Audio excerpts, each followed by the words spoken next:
Il y a une idée reçue qui est véhiculée par plein de monde et qui est complètement fausse, c'est l'idée comme quoi travailler dur, ça va forcément te permettre de réussir. Alors il y a des objectifs pour lesquels cette règle est vraie, c'est ce que j'appelle les objectifs simples.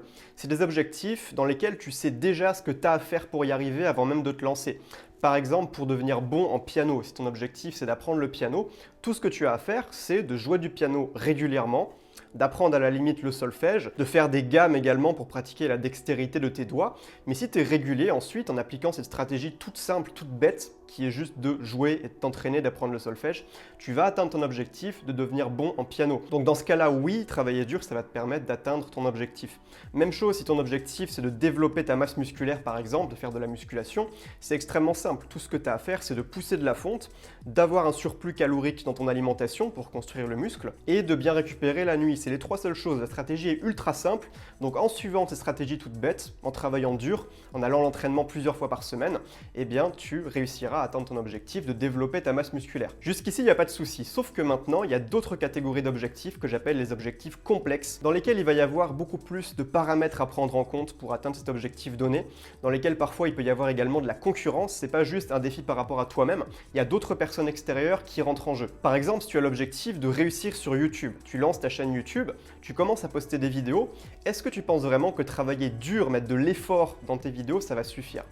Bien sûr que non, je vois énormément de petits youtubeurs qui galèrent, qui font des vidéos tous les jours. Ça se voit qu'ils mettent un effort considérable pour tourner les vidéos, pour trouver des idées, pour faire du montage, sauf que ça ne prend pas. Leur audience ne décolle jamais, ils restent perdus dans les profondeurs de YouTube et leur objectif est encore extrêmement éloigné d'eux. Autre exemple, un peu plus personnel cette fois, quand j'étais adolescent, j'étais complètement fan de production de musique sur ordinateur. Je produisais des instrumentales hip-hop, également de la musique électro, un peu plus drum and bass pour les connaisseurs. Et j'avais cet objectif qui était de réussir à percer dans ce milieu, de me constituer une petite fanbase au moins.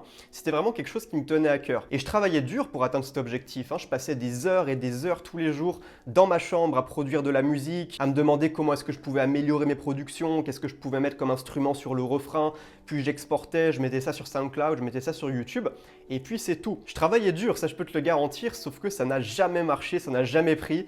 Mes pauvres petits sons sur SoundCloud faisaient 20 écoutes, et sur YouTube c'était pas mieux, je tournais peut-être à 100, 200 vues après 3 mois. Ça ne prenait pas, et visiblement j'étais encore à des années-lumière de mon objectif. Et peut-être que toi aujourd'hui, tu as un objectif complexe comme ça. Tu vois que le travail ne suffit pas, et que bosser comme un acharné, ça te permettra pas forcément d'atteindre ton objectif. Il y a une chose qu'il faut que tu comprennes, c'est ça. Donc ça, c'est une fonction linéaire extrêmement basique, f de x égale a fois x. F de x, c'est la fonction qui va déterminer les résultats que tu vas avoir en fonction de x, qui est l'effort que tu vas mettre dans ton objectif. Donc plus tu travailles dur, plus ton x va augmenter. Sauf que le problème, c'est qu'il y a un autre facteur qui rentre en jeu. Et ce facteur, c'est quoi ? Eh bien, je vais te l'écrire tout de suite. X ici, c'est l'effort et A, c'est la stratégie tout simplement que tu vas adopter pour réaliser ton objectif complexe. Pour reprendre l'exemple du petit youtubeur qui galère à faire décoller sa chaîne et qui pourtant travaille très dur, dans cette équation, imaginons que x ce soit 100, donc f de x égale 100 multiplié par la stratégie toute pourrie qui va équivaloir à 0,01. Donc f de 100 égale 1. On a un très gros effort fourni et pourtant le résultat de f de x est très faible. Et maintenant, si notre youtubeur il avait une meilleure stratégie, qu'il avait vraiment un concept à lui, il arrivait à bien marketer ses vidéos, faire des bons titres, des bonnes miniatures, et en plus de ça, il propose du contenu unique qui est vraiment intéressant pour les gens. Mais à ce moment-là, la stratégie va complètement changer.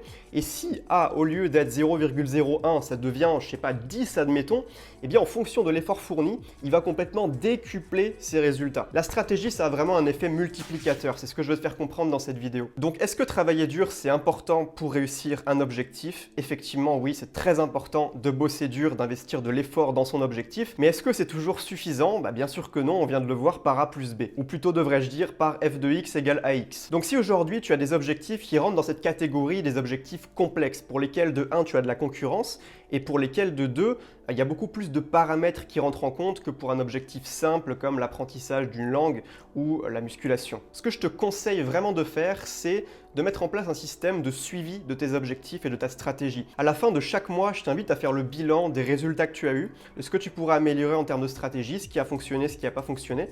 Et je t'invite également à le faire toutes les semaines. En fin de semaine, faire un petit peu le point sur ce que tu as fait, sur comment tu pourrais améliorer les choses pour faire évoluer ta stratégie, pour avoir plus de résultats. Parce que si tu ne te poses jamais les bonnes questions et que tu restes dans ta stratégie de départ qui est une mauvaise stratégie, qui a un très très faible multiplicateur, forcément tu n'y arriveras jamais, ou alors tu y arriveras dans 20 ans. Donc sois intelligent et commence vraiment à considérer l'importance de ce facteur A, de ce facteur stratégie. Si cette vidéo t'a plu et que tu veux en recevoir d'autres dans le même genre, n'hésite pas à cliquer sur le petit rectangle rouge en dessous pour t'abonner et activer également la cloche. Et si tu veux recevoir tous les matins un email motivant pour te bâtir une vie libre et inspirante, tu es libre de rejoindre la lettre qui est ma newsletter de conseils quotidiens. Tous les jours, tu recevras un nouvel email, plein de conseils, plein d'idées pour te bâtir ta vie sur mesure. Le lien est dans la description, c'est le premier lien.